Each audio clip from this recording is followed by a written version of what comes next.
Salut les amis et bienvenue à cette session pratique où nous allons rapidement voir comment déterminer l'épaule tête-épaule et comment trader cela sur notre plateforme d'analyse TradingView.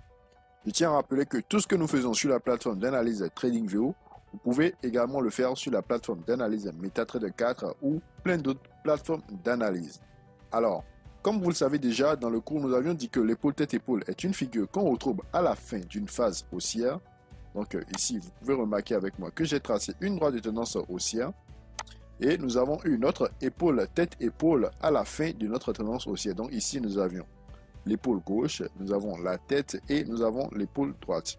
Vous remarquerez avec moi que ici, la ligne de coup, elle n'est pas horizontale. Ici, elle est oblique. Donc c'est quelque chose de très important que vous devez retenir. La ligne de coup peut ne pas forcément être horizontale. Elle peut être parfois oblique, comme ceci ou dans l'autre sens. Alors, une fois que nous avions déterminé notre épaule tête-épaule, tout ce que nous avions à faire, comme vous le savez, c'est attendre la cassure de la ligne de coup. Donc, dès que la ligne de coup est cassée, nous allons prendre un trade à la vente. Donc, normalement, ici, on aurait vendu.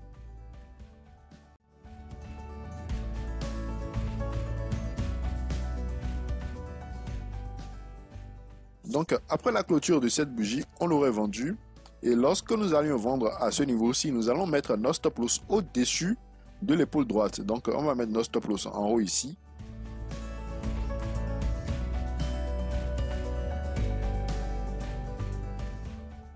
Alors une fois que nous aurions placé nos stop loss, nous allons mettre le T-profit en utilisant la règle de la balançoire. Donc l'objectif minimal sera placé en prenant l'écart entre la ligne de coup et l'épaule droite et l'objectif maximal sera placé en prenant l'écart entre la ligne de coup et la tête. Donc maintenant, on va représenter en fait notre objectif minimal et l'objectif maximal.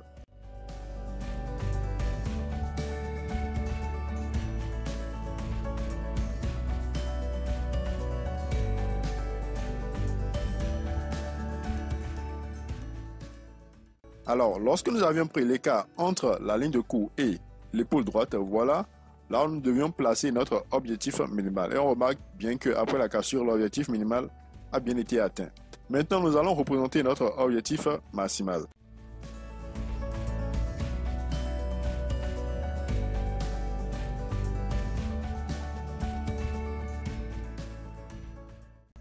Alors, lorsque nous prenons la distance entre la ligne de coup et la tête, nous remarquons que notre objectif final se retrouve totalement à ce niveau-ci, donc complètement en bas ici.